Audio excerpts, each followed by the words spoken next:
Well, in terms of Western modernization took place over about 200 years from the start of the Industrial Revolution. And Western modernization was based on something that I call the 3 E's, 3 exploitations. It was based on exploitation of their own working poor. Second exploitation was the exploitation of other countries. And the third exploitation was the exploitation of the environment. Now, Chinese modernization obviously cannot and must not be based on that type of exploitation. So in terms of the poor, the working poor in China, China has something called people-centered development, the core of which is that the fruits of development should be shared by everybody. That development raises the common level for everyone across the board. Secondly, in terms of other countries, again, China's modernization clearly cannot be developed on the basis of the kind of colonization that the West engaged in, and China in fact adopts the opposite approach.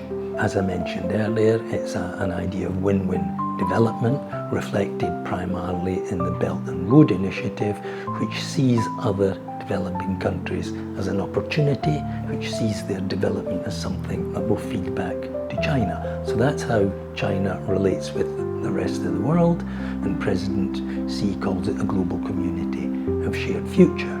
In terms of the environment, I think China made many of the mistakes that the West did in the first period of industrialization after the creation of the PRC in 1949. But it took China about 20 years to understand what it took the West 200 years to understand.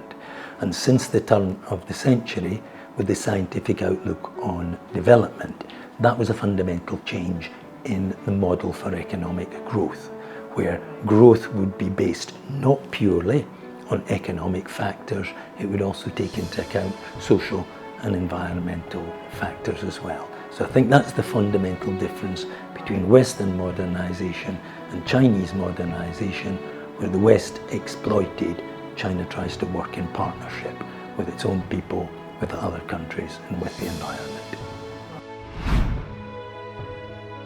China's model can't be replicated anywhere else.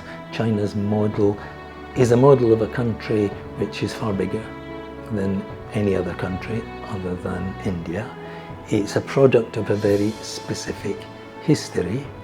It's the product of a revolutionary process that led to the CPC being the governing party. So in that sense, it can't be replicated by any other country. But there are parts of the model that can be shared.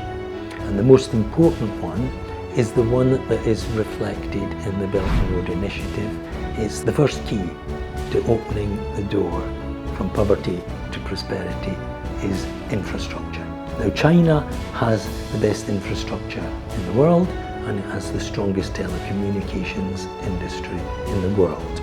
Other countries can apply China's model, particularly in the case of infrastructure.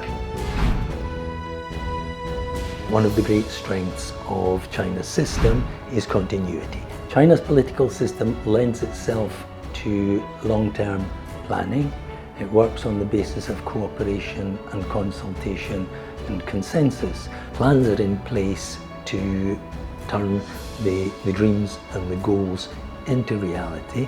So who knows, maybe China has other great headline-grabbing initiatives in the pipeline. We'll find out about that in due course. I hope I recognize them when they come along, and I hope they're successful.